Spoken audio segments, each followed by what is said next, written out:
الله ونعم الوكيل فيك وفي مامتك، ربنا ينتقم منكم، افوض امري ليك يا رب، جيب لي حقي منهم يا رب. يا مروه ايه لبستي؟ يلا بينا. شيلي ما بلاش شيلي. يلا هخرجك والله وروقي شويه. مش عايزه انزل، مش مروه خلاص. بس يا مروه هننزلوا دلوقتي ونهيصوا شويه تحت. يلا. ايه ده؟ ده بابي بيخبط. استنى، مين اللي جاي لنا دلوقتي؟ استنى اما اشوف مين. يا رب حد يجي عشان ما ننزلش. حماتك. اعدلي نفسك. اللي جابها اللي جابها. تعالي. ازيك؟ نورتي البيت. الله يخليكي. اتفضلي. ايه يا مارو؟ ايه يا طنط؟ ايه عامله ايه؟ كويسه الحمد لله. ايه مش هنخلصوا من مواضيعك دي؟ يعني انت يا طنط عاجبك اللي ابنك بيعمله فيا؟ طب وبعدين اخرتها ايه يعني؟ سايبه عيالك وسايبه بيتك وسايبه حالك. عشان انا خلاص تعبت ومش لاقيه له كبير بصراحه يعني يا طنط. طب ما الناس كلها يا بنتي عايشه كده على الحلوه والمره. ما احنا ياما شفنا وياما عملنا. ايه يعني ضربك بالمروحه؟ وانت طنط ترجعي على حد من بناتك ان جوزها يمسكها يدغدغ عليها المروحه؟ يا ستي احنا ياما اتضربنا وياما اتهنا وقاعدين في بيوتنا بعيالنا، ما سبناش بيوتنا ومشينا. بس ده ضربها بالمروحه. كسر المروحه عليها، ده معورها في رقبتها. يا ستي ما يعورها ولا يكسر، ولا ما تقولي انت كمان كلمه حلوه. بس ما بقول كلمه حلوه، بس لما يكسر المروحه عليها وحضرتك جايه تصلحيها ما تقوليلهاش احنا ياما اتضربنا، قولي لها معلش انا هكلمه انا هعمله يعني. وبعدين اصلا كمان مكسر عليها المروحه عشان بتتكلم ان هي شافته بيكلم واحده وقفشته في المحل بتاع الموبايلات. هيكلم، ما احنا ياما شفنا اكتر من كده واكتر يا سلام. واكتر. هيكلم. يا سلام. ولا يكلمني انا؟ ده انا ما بيكلمنيش ومخاصمني. طب من باب اولى مراته ام عياله هو اللي يكلمها وهو اللي يخلي باله عليها. يا ستي هو مش بيجيلك في الاخر ولا بيروح فين؟ يا فرحتي بيجي زي كانه مش موجود. عياله اصلا مش حاسين بوجوده. انا ولادي بيعيطوا بيقولوا لي هو فين بابا يا ماما معانا. لا بس وهو يعني لما بيجي يكلمهم واجي اقول له كده يقول لي وانا شغلي وما انا بجيب لكم الاكل. هو مش كل حاجه فلوس ومش كل حاجه، في حاجات تانية احسن من كده. وبعدين يعني اخرتها ايه المواجهه دي؟ انت عارفه تقولي له الحق ولا تقولي له خاف الله ولا اتقي الله في عيالك؟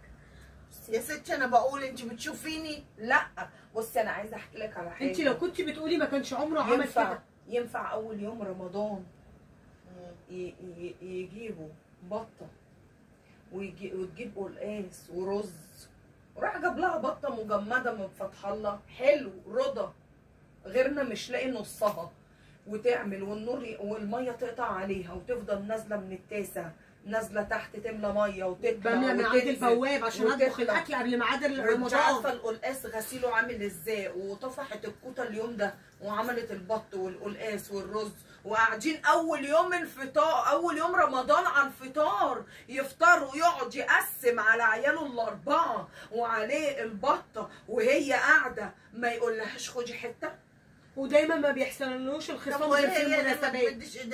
ما هو اللي بيقسم وبيدي لقت نفسه قسمها على 5 تنفار ليه هو وعياله وهي لا. طب وهي عيطت دخلت عيطت لما قالت بس مش عشان حاجه، مش عشان الاكل، عشان الموقف يحرق الدم. طب وهي ليه ما قالتش؟ وساعتها ما اتكلمتش وسكت وحطيت في بقي جزمه وقلت يا بنتي خلاص ما تتكلميش، هو بيعمل كده في ربنا هيحاسبه. وبعدين انا دايما اقول لها معلش خليكي معاه لما نشوفه يمكن يتظبط حاله يمكن يتعمل حاله، مفيش فايده فيه على الوضع ده كده على طول. كل مدى اسوء في اسوء وعايز يطلعني انا الوحشه وانا الغلطانه وانا اللي فيا كل طبطي. وبعدين حضرتك جايه في الاخر تقولي اصلك ايه يعني كسر عليها المروحه وعورها في رقبتها بالحديد وايه يعني بيكلم واحده ست. لا قولي كلام غير ده، قولي كلام حلو يقعد لك لبناتك. طب الموضوع ده نهايته ايه؟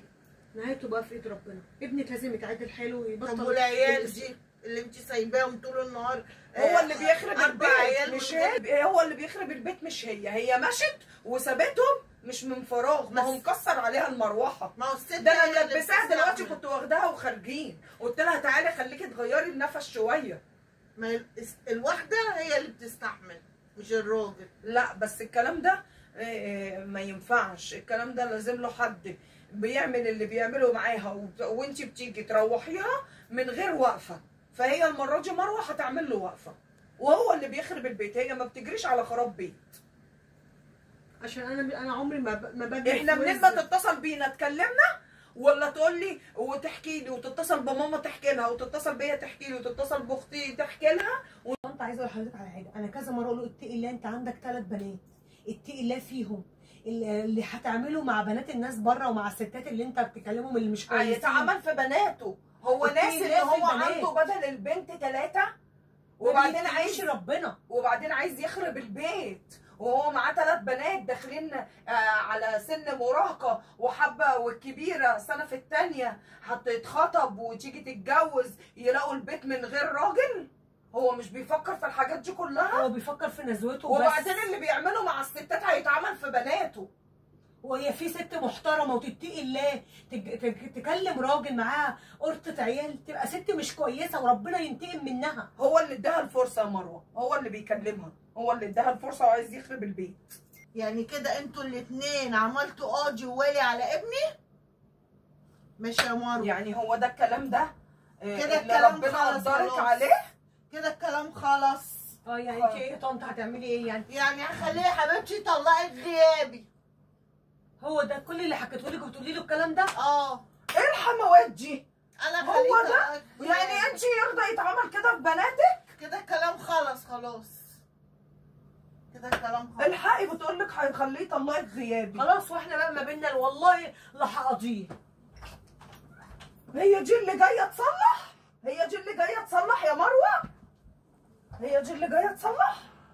ما مش عمرها ما اتقت الله ولا عمرها تقول لك ايه يعني لما يكسر عليك المروحه؟ طول عمرها مقوياه عليا وطول عمرها نفسها بيت ابنها دي ست ظالمه منها لله، حسبي الله ونعم الوكيل فيها. عشان بدل ما تقول لابنها عيب وحرام واتقي الله، لا دي هي اللي بتقومه وبتخربه على بيته وبتقومه عليا بكلام كده. يلا انا سبتها رحت تفتح باب الشقه وتخرج مع نفسها عشان دي ست مش محترمه. حسبي الله ونعم الوكيل فيك وفي مامتك، ربنا ينتقم منكم. افوض امري ليك يا رب، جيب لي حقي منهم يا رب.